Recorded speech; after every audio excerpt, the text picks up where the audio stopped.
Good morning बच्चों। तो बच्चों आज आपका नया टॉपिक है युगपत समीकरण। इकाई 7 आज आप लोगों को पढ़ाएंगे और बहुत ही महत्वपूर्ण विषय है ये।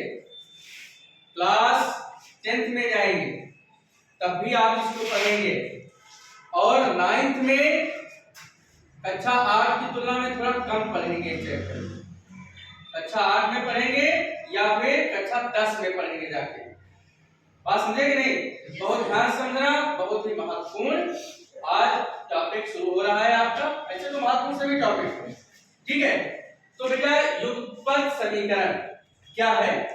ठीक है, युगपत समीकरण को हम दो चर राशि में रेखीय समीकरण भी कहते हैं। क्या कहते हैं? दो चर राशि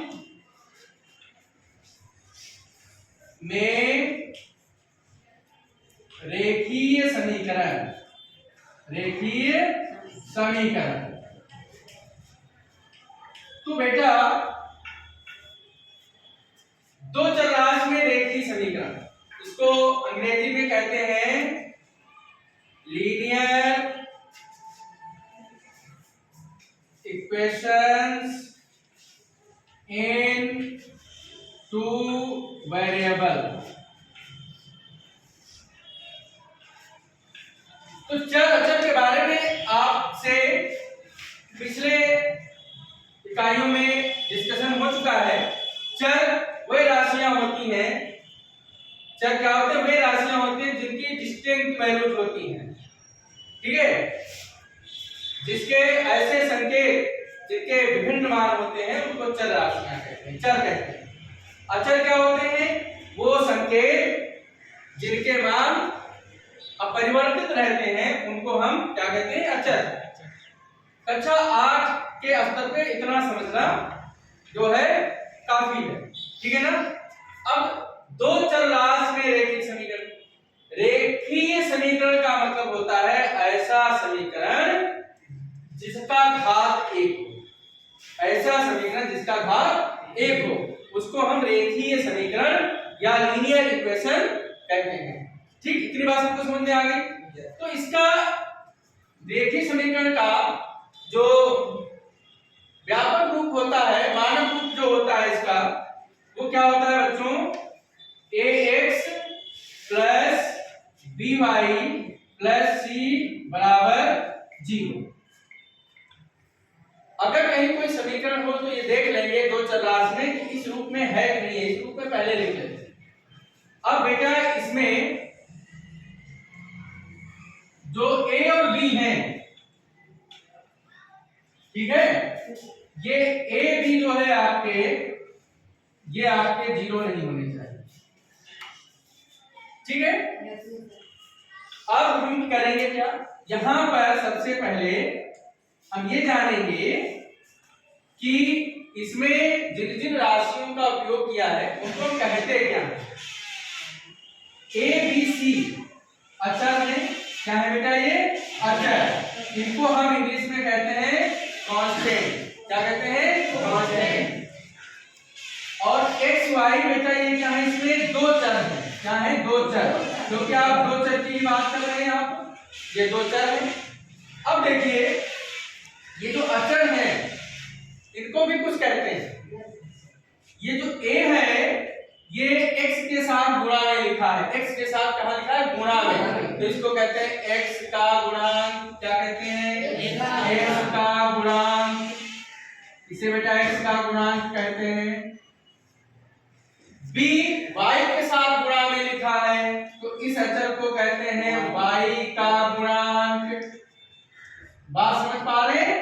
और ये जो c है इसके साथ कोई भी चर राशि नहीं लिखी है, इसीलिए इसको कहते हैं अचर पद।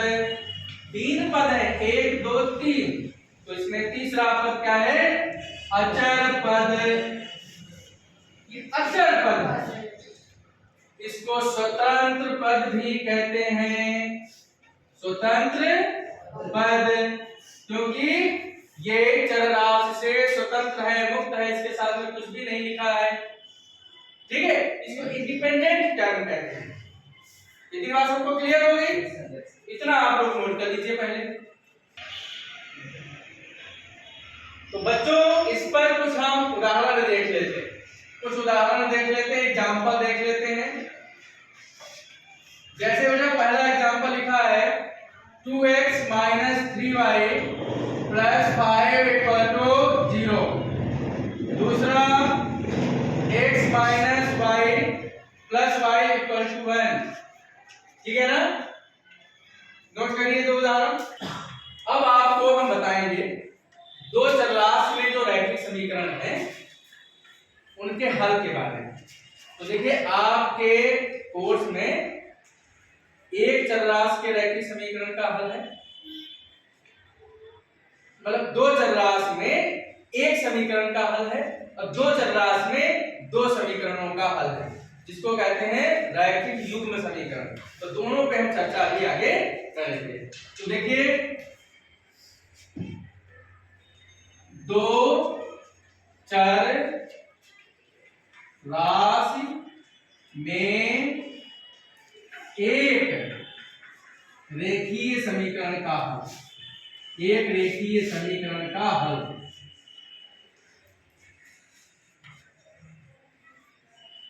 तो बेटा आप समझ लीजिए, अगर चर राशियां दो हैं और रेखीय समीकरण एक है, उदाहरण जैसे कहीं लिखा है बच्चों x + y = 4, ये आपका समीकरण है, एक समीकरण। तो इसके हल कितने होंगे? देखिए अगर चर राशियों की संख्या से समीकरण की संख्या कम है, ठीक है ना, तो हल अनंत होंगे। जैसे इसमें दो चर राशियां समीकरण एक है, तो इसको कैसे हल करेंगे? इसका नियम ये है, हम किसी एक चर को दूसरे चर के रूप में लिख लेते हैं। y बराबर, हम इस x को उधर ले जाएंगे तो 4 - x हो जाएगा। ये हमने संबंध दो बना लिया इसी की सहायता से। बात समझे कि नहीं? अब हम एक सारणी बनाएंगे, इसके जितने चाहो उतने हल आप निकाल सकते हो, जितने चाहो उतने हल। ठीक है? क्योंकि ये क्लास 8th 9th 10th तीनों में है। 8th और 10th में ज्यादा प्रभावशाली चैप्टर है, तो भैया एक में x लिख लेंगे, दूसरे में y। अब इसमें हल निकाल रहे हैं, आप जितने चाहो उतने हल निकाल सकते हैं। तो दो चरराशि में अगर एक रेखीय समीकरण है तो उसके अनंत हल होते हैं। x का मान अपनी तरफ से रखते चले जाओ, जो मन करे वो रख लो। वास्तविक संख्या कोई भी वास्तविक संख्या ले लो।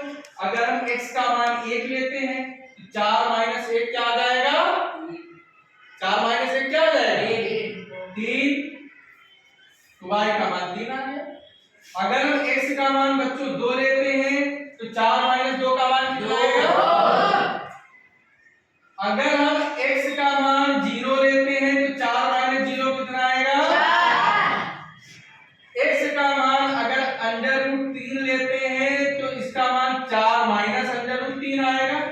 कोई भी वास्तविक संख्या ले लीजिए।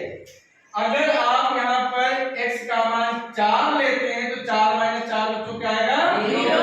ये मैंने कुछ मान आपके सामने निकाले।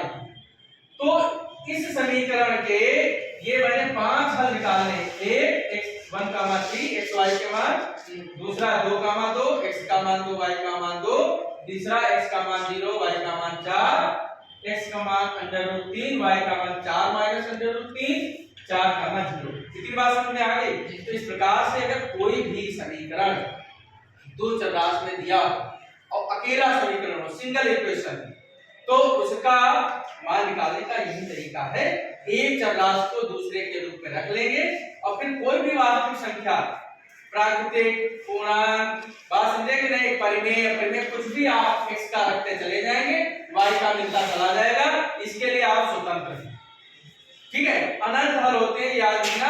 ऑब्जेक्टिव टाइप के क्वेश्चन में ऐसा प्रश्न आता है कि ये दे दिया गया, इसमें कह रहा है कितने हल होंगे, कितने सॉल्यूशंस होंगे, नीचे विकल्प दिया है अद्वितीय, ठीक है, कोई नहीं, अनंत हल, दो हल, तो वहां पे अनंत हल पे आप टिक कर देंगे, इसको नोट करेंगे।